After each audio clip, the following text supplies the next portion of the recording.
përshëndetje. A ka luftë direkte ushtarake mes Turqisë edhe Izraelit? Pra, aktualisht nuk ka luftë mes Izraelit edhe Turqisë, por gjithsesi domethënë ka tendencë jashtëzakonisht madhe dhe kjo premton që në një kohë jo shumë të largët mund të ketë, domethënë luftë mes këtyre dy shteteve.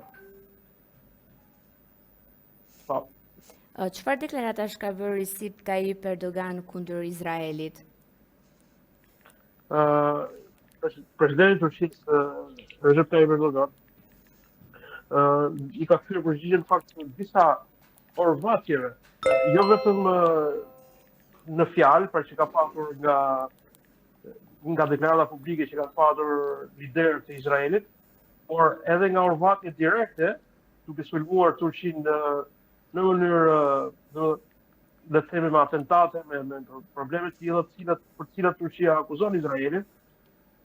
Dhe duke qenë të tillë, domethënë Erdogan I ka dhënë një mesazh domethënë edhe izraelitëve, që ta kuptojnë që Turqia është gati është përgatitur për Izraelin, është përgatitur që këtë kancer që është në botën islame, le të themi në lindjen e mesme, sepse le ta kuptojmë kështu, lindja e mesme është burimi I gjithë kulturave të botës. Gjithë kulturat e botës aty kanë qendrën si vetë. Dhe aktualisht kjo lindje e mesme është e smurë. Dhe smundja saj është një kancer që ka aty brenda dhe që e ka emrin Izrael. Ai kancer ose trupi huaj që ka hyrë është mbjellë aty për gati 80 vitesh, që është mbjellë në atë vend, është ai I cili nuk lejon të ketë paqe. Është si kanceri që nuk e lejon trupin të zhvillohet. Edhe ky entitet I huaj, entitet jo autokton I atij vendi, bën të tilla skenare të cilat domethënë vazhdimisht e kërcënojnë paqen në gjithë rajonin e lindjes mesme. Dhe ka filluar domethënë që me Palestinën nga 48 e këtej, por ka filluar pastaj edhe me Libanin, me Sirinë, tashmë edhe me Iranin, me vendet arabe, por tashmë po kërcënon edhe ka deklarata konkrete, po kërcënon edhe Turqinë. Ndërkohë nga ana tjetër Turqia, domethënë e sheh këtë entitet si një e keqe, të cilën domethënë duhet patjetër të luftohet derisa të largohet prej atij vendi.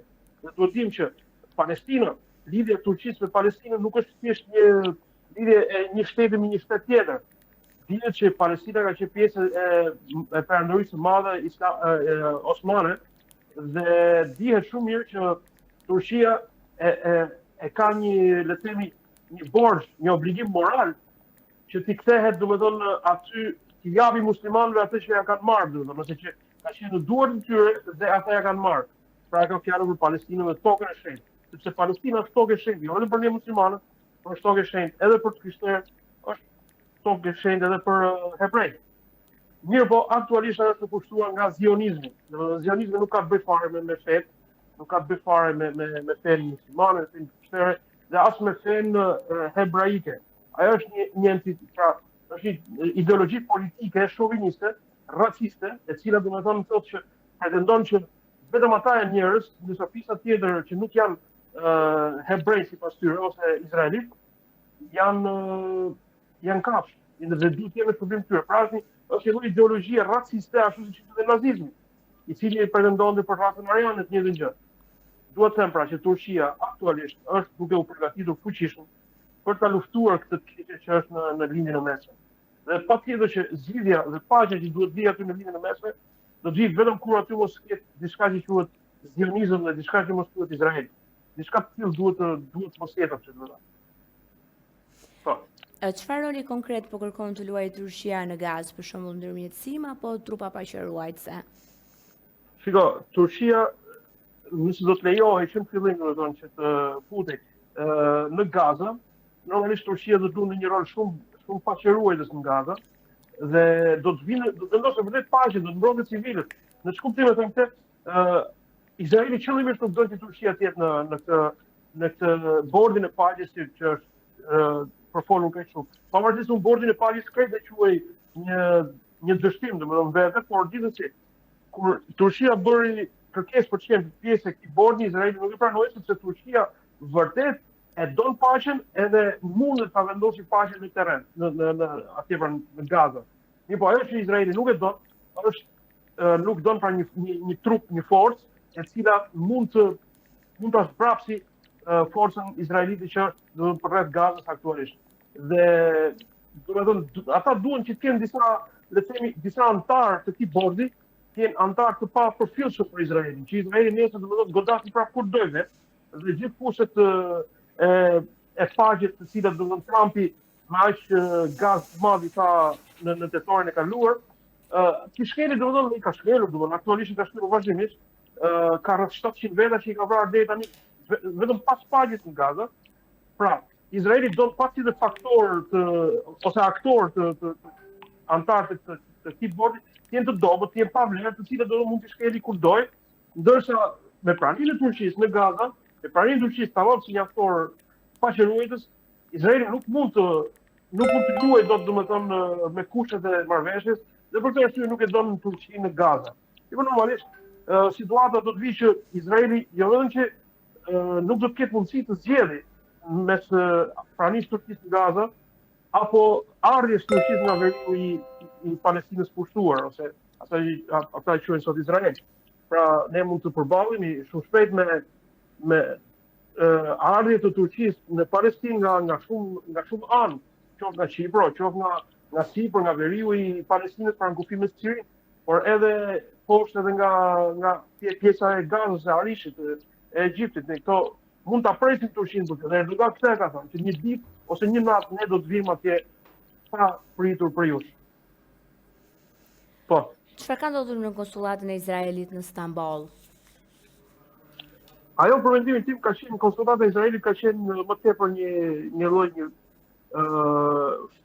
fake flag si thuhet, ose një ngjarje ndoshta e falsifikuar ose e rreme, por ndoshta mund të qenë diçka tjetër, sepse ajo që dim është që policia ka patur informacione se do të ndodhin sulme të tilla, dhe ndoshta ka qenë dështimi që Turqia pra policia turke, organi i sigurimit, ja kanë dhënë këtij sulmi, pra e kanë dështuar këtë sulm, ndoshta sulmi ka qenë për diçka edhe më të madhe se sa thjesht ato të shtënat lajër që vetë kanë shtonë ata sulmuesit dhe që kanë plagosur edhe policët turq, dhe themi organet e shtetit të Turqisë ju janë përgjigjer shumë shpejt dhe i kanë ekzekutuar dhe kanë neutralizuar, le të themi, mirë shpreha më e korrekte, i kanë neutralizuar këto tre atentatorët dhe nuk ka arritur asgjë, nuk ka arritur qëllimi i këtij sulmi.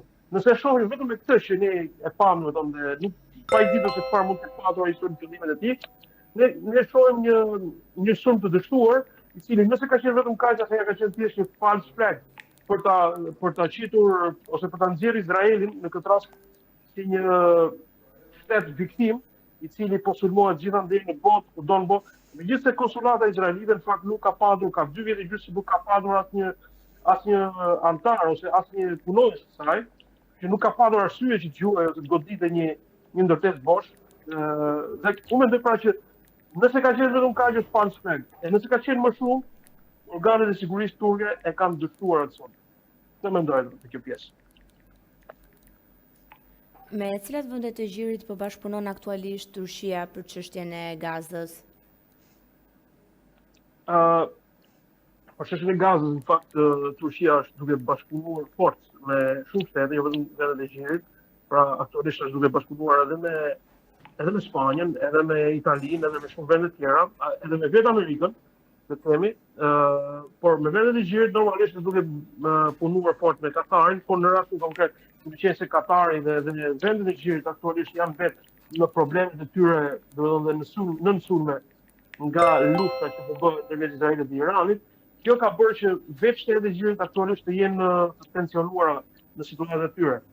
Ndërsa në lidhje me Gazën, sigurisht që Turqia ka bërë thirrje në fakt që kur ka filluar lufta e Gazës, madje edhe më parë, politika e Turqisë në fakt është një politikë e cila kërkon të mbledhë gjithë këto shtete muslimane, duke filluar që nga poshtë nga Arabia Saudite, nga Omani dhe Jemeni, për të krijuar një union musliman, i cili do të mbrojë interesat e shteteve muslimane dhe sigurisht do të ketë mundësi të mbrojë edhe Palestinën dhe drejtat e palestinezëve.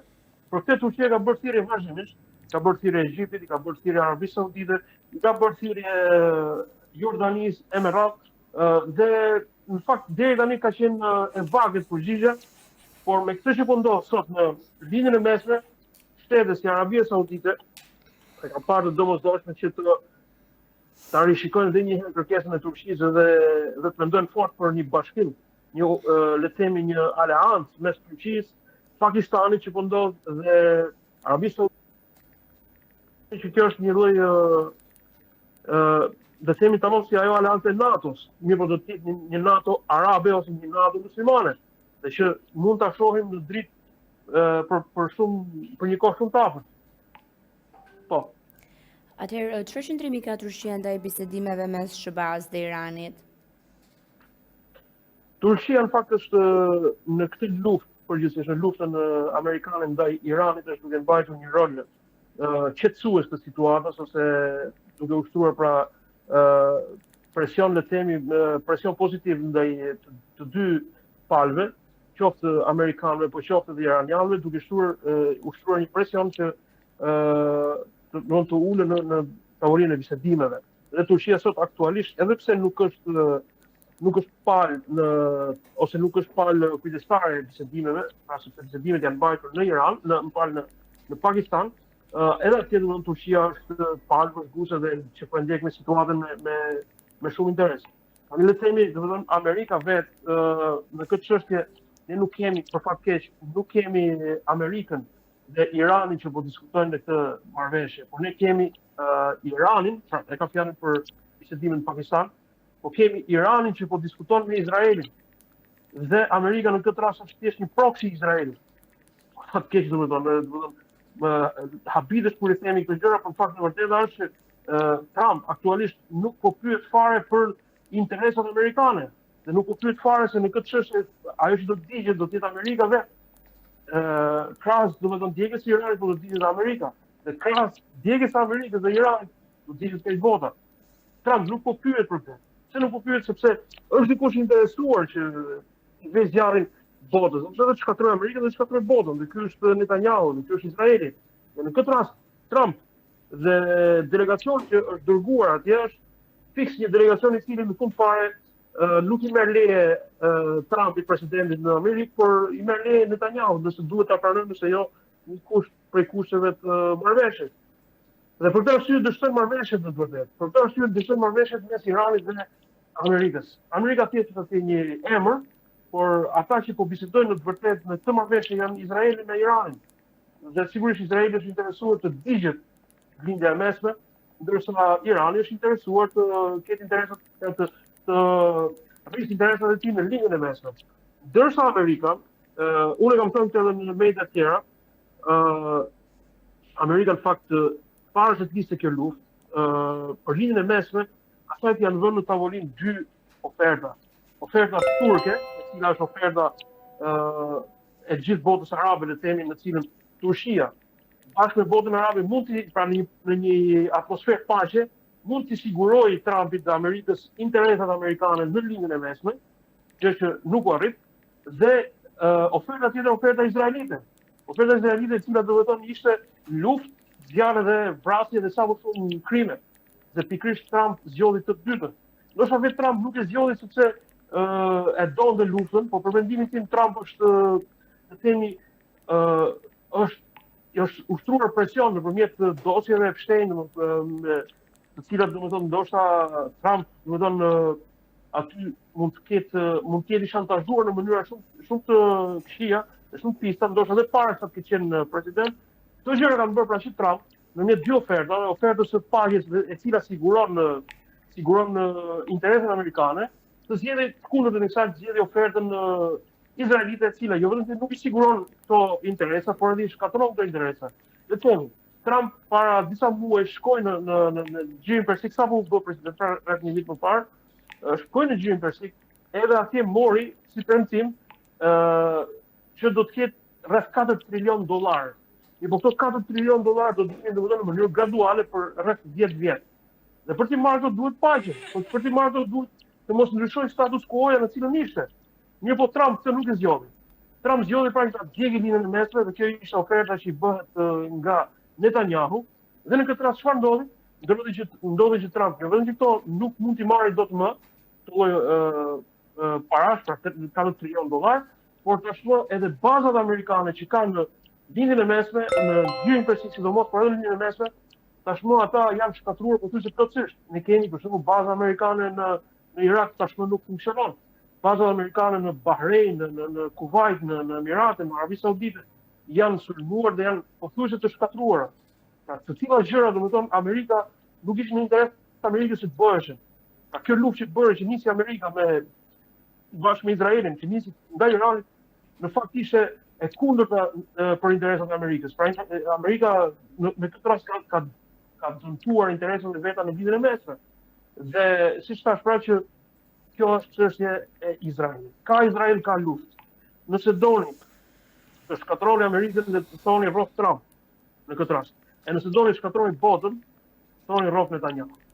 Kjo është ajo që unë kam dalë një përfundim që vetëm e keqja gjithë njerëzimit sot për sot domethënë është Izraeli. Dhe këtë nuk kam dalë vetëm unë si përfundim, janë liderët botës të cilët po e thonë një gjë.